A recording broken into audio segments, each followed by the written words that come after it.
Hello, and welcome back to the channel.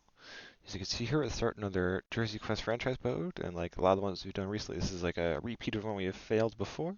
So we're back here at NHL 24 with the Buffalo Sabres. And if you remember the last one, if I know pretty much most of what I'm about to say, but just in case you didn't, the Jersey Quest player this time is... There he is, Kyle Okposo. So obviously, he was a long-time Islander, and then obviously signed with the Sabres for like a butt ton of money, and then that really ended up working out for him.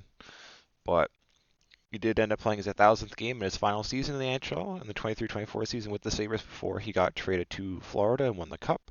So I went back and used like one of the older rosters before the trade happened, so he would still be on the Sabres here.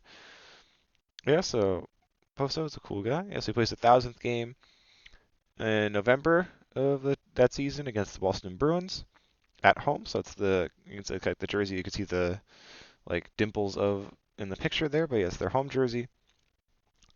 And yes, this is his final season. So obviously the Sabres missed the playoffs that year, as they did for the past however like 13, 14 years till this season. Obviously, where they finally made the playoffs for the first time in a long time, which was really cool for them. But yeah, so Poso is the Jersey Quest player. The jersey is that is their home jersey, and I don't think there's really much else in terms of that stuff to go over. So let's quickly kind of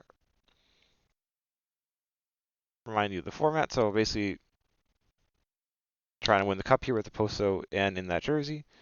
And like we have been doing for a lot of these ones where it's like the players retiring at the end of that season, we kind of are basically going to say no point in having draft picks and stuff. We're just going to chuck all our eggs into the this season basket. And that means that we're going to trade away draft picks, prospects. So these rosters got players on this roster, if they don't fit the line they're supposed to be on, which is you hear Poso. His role is to be a third line checking forward, and as he's a +2. If you like tally up the check marks and the X's, it's a +2 on this third line, so he's all set up, ready to go. So we'll have to go through these other guys here, pretty much except for I guess the first line guys, because these are all. I'm guessing they're. Oh, it says he's a second line player, first line player. So why is that so weird? Like I don't understand that. Like so, Tuck technically is a second line player, even though he's an A7 overall, which is the same as Jeff Skinner, who is also that's so weird. So yeah, but yeah, so we're gonna have to go through the roster and like trade all these guys around and get some new players in to try and beef up the roster. So we're all set to go. So the forward lines, like the top two lines, except the fact that he has like no uh, line fit, so that sucks for him. But yeah, so like, these top two lines are not bad, except for the fact that most of the players don't seem to like to be on that line. That's unfortunate. Yeah, most of these other players are all like third and fourth line guys. We'll have to go through all of them and kind of see who sticks and who goes. Defensively, obviously, you have what Darlene and Power, who looks like a pretty solid pair. And then this pair, not so much. And then this pair, even more, not so much. So, yeah, so we'll have trading and stuff going around. This is obviously this is still, yeah, the Ukko-Pekka Luukkonen and Devin Levi era here. So we'll see how. So I might end up upgrading because these are, like, yeah, they're both, like, considered, like, backups. So, gonna be a lot of changes, I think, in this one to the roster because there's a reason why the Buffalo Sabres kept missing the playoffs because the roster was not that great, as you can see here. So gonna have to, as I said, kind of basically chuck all our eggs into the season basket and get trade away all our high value assets for win now players and see how it goes. It has been working out for us nicely so far, so hopefully that trend will continue. But I'm not going to find that out for a while because I have to play through the entire thing. But for you guys, it's only going to be a couple of seconds here because I'm going to stop talking. And then it'll be the 23-24 season recap. Okay, so here we are at the end of the 23-24 season, and we continue to find success with this all-in approach, as we have won the 2024 Stanley Cup here with the Buffalo Sabres. So I guess how do we get here? Let's go through it. So looking at the regular season, as you can see on the left here, we finished with a 53-25-4 record, which was excellent, much better than their actual record that year. We finished with 110 points, which was one behind the Maple Leafs. We had a solid lead for a lot of the season on them. I think we're first in the Atlantic, but I mean They had a couple games in hand before, like after we played our final game, and they overtook us to win the President's Trophy. But I'd still say 110 points, second seed in the East, basically. But that record was excellent for us. Yes, as Toronto won the President's Trophy, finished second with 110 points in the league, so a very solid season. 2 points, no, that's 200. 3.4 goals per game, 2.91 goals against, pretty solid numbers. In terms of skaters, so as you can see here, one of our trades here, so we'll probably go through them as we go through the roster. So I brought in Alex DeBrincat to be our first line right winger. So he had an excellent season, 88 points, point per game. He was on the first line with two players we kept, Thompson and Skinner. Dahlin we obviously kept. Brought in Kuzmenko to be our second line left winger. He had a solid season despite missing a little bit of time with injury.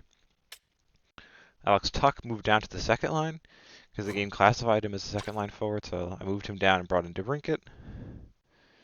Kyle Okposo, though, excellent on the third line, excellent season, 21 goals, 30 assists for 51 points, really solid stuff. He did miss a couple of games at the end of January, but thankfully, like the period was kind of around when the All-Star game or something would have been, so he didn't miss. He only ended up missing 2 games. Cousins we kept as well, so was Jost. Jordan Greenway, another keeper, kept Owen Power as well. And then here we go, second pair, brought in a whole new second pair, which was Thomas Harley here from Dallas. So he had a decent season as well, I'd say. Eric Robinson we kept. Then to pair with Thomas Harley, brought in Josh Manson from the Colorado Avalanche. So you probably saw at the beginning of the finals, a bit of a derby there with him. We could call it the Josh Manson derby potentially. Or then we also have Jordan Harris here on the third pair, left side of the defense as well. So he had a good season from the Montreal. Then on the fourth line, right wing, I think that's one of the last players we brought in, was Cal Clutterbuck. There were Islanders had 4 or 5 different guys who were considered fourth line right wingers, but he was the only one who really fit the coach's scheme. So brought him in. He had a solid season here. And I also consider this the Eric Johnson derby as well, because obviously he was a Colorado Avalanche when they won the Cup in 23 as well. And he was on the bottom pair with Jordan Harris. And then kept Gergensons. Krebs is our extra guy, and then Jeremy Davies, who was throwback. I think our second ever jersey quest was a Nashville Predators one where he was the player. So I saw him in the system, didn't bring in a guy, brought him up as our 13th forward, 7th defenseman. Sorry about that. Then in terms of goalies, went out and went big. Was basically my options are basically going to be either Allmark or Swayman, whichever one Boston actually put on the block. And Boston put Swayman on the block, so I went out and got him. He had an excellent season, 41 wins, 3 shutouts, a 908, and a 2.86. And then kept Ukko-Pekka Luukkonen as the backup. He had a decent season as well with a 916 save percentage and 2.73 goals against in limited action. So solid season from him.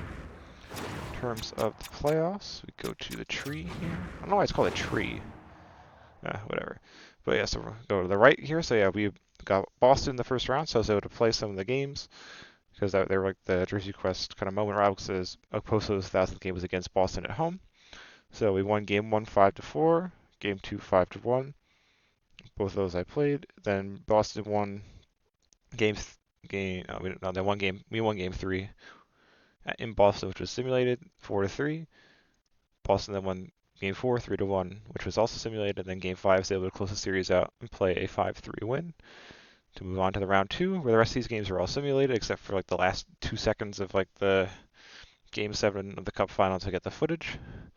So round 2 we got Tampa, who knocked out the Leafs, Lamau. So Maple Leafs fumbling the bag again, not really a surprise there, but this one went all the way to 7.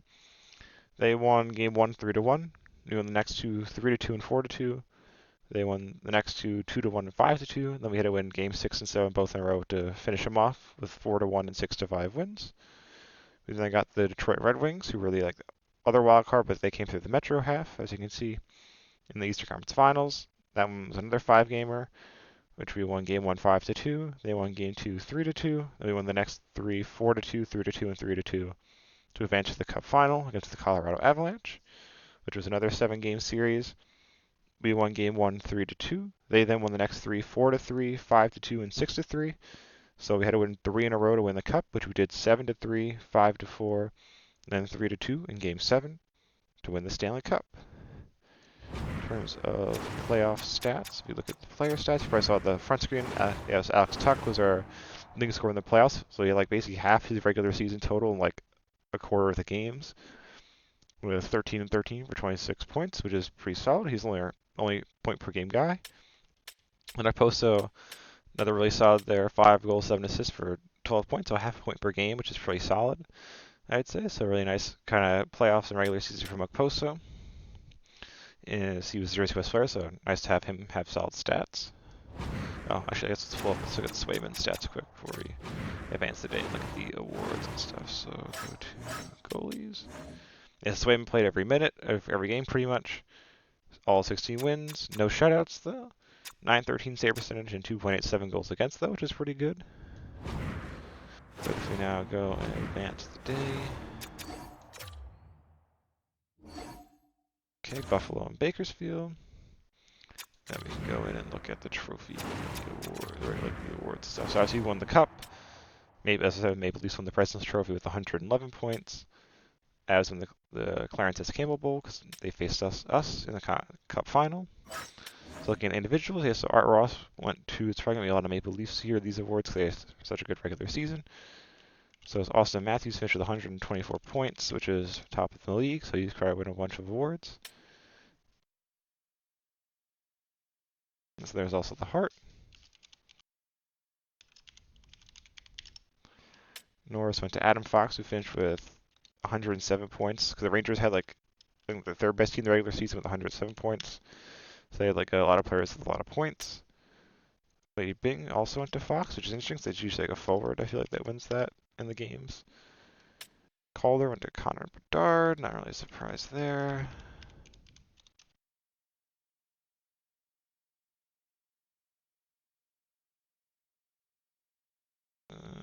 Oh, it's the left to right. There we go. That Conn Smythe, as you'll see in the footage, went to Alex Tuck.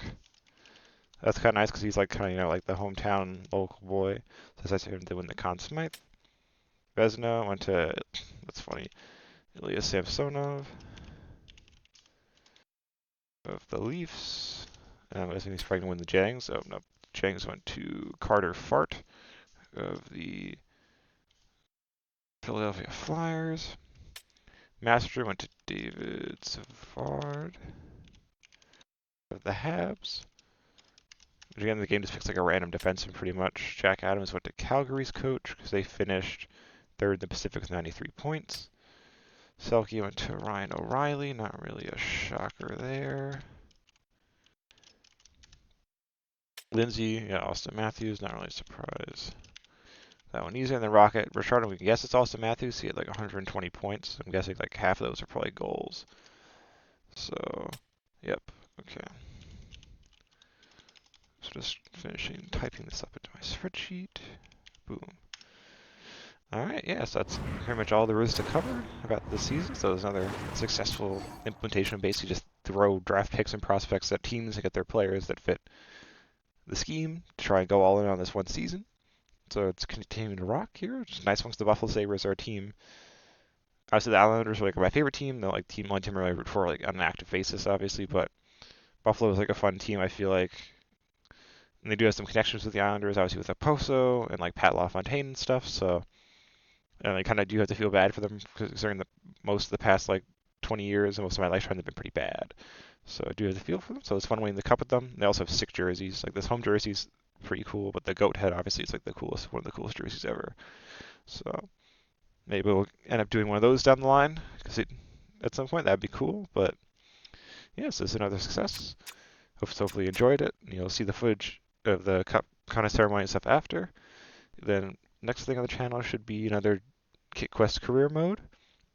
It could be again, so we're going to check base all the ones that I have left in the randomizer. So it could be like a World Cup or a Euros or something like that, or it could be a full-on kind of obviously career mode like we did last time with Vitesse, which was a lot of fun. So hopefully you'll check that out as well. It should be fun. But yeah, thank you for watching.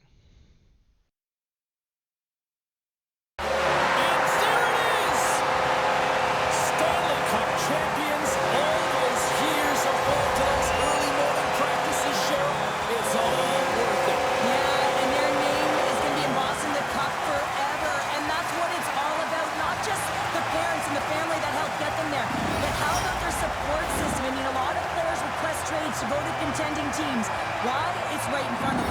Stanley Cup.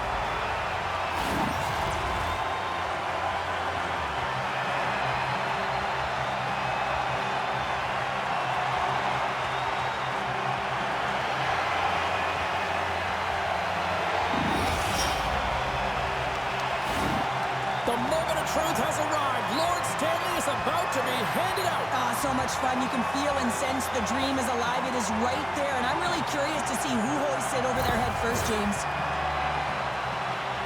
And here comes Cap, the engine, the lifeblood, the heart and soul of this squad. And he's finally a Stanley Cup winner. Yeah, for the first time to be able to hoist that cup is an incredible feeling. I can just imagine the emotion that's circulating through his veins. But he has done everything for this team, both on and off the ice. This is a deserved and earned moment.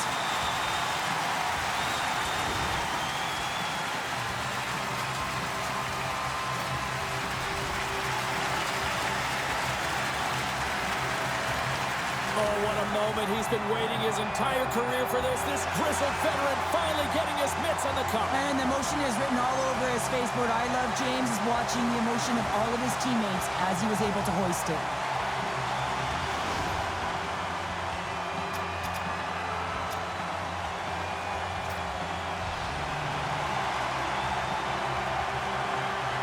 You know, for some routines, Cheryl, you say it's old hat. I don't think winning the Stanley Cup multiple times ever gets tiresome. Oh, it can't be, James. And it's no fluke, right? You know that he plays in the regular season, how difficult it is to make the playoffs.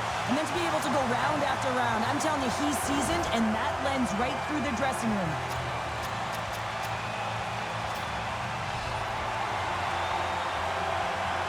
Certainly a key contributor on special teams, especially with the power play, Cheryl, and now he's got his hands on the cup. Yeah, I mean, he tied for power play goals, and there's two options on the power play, and he was one of them. And man, when he got the puck on his stick, you know it was going to find the back of the net.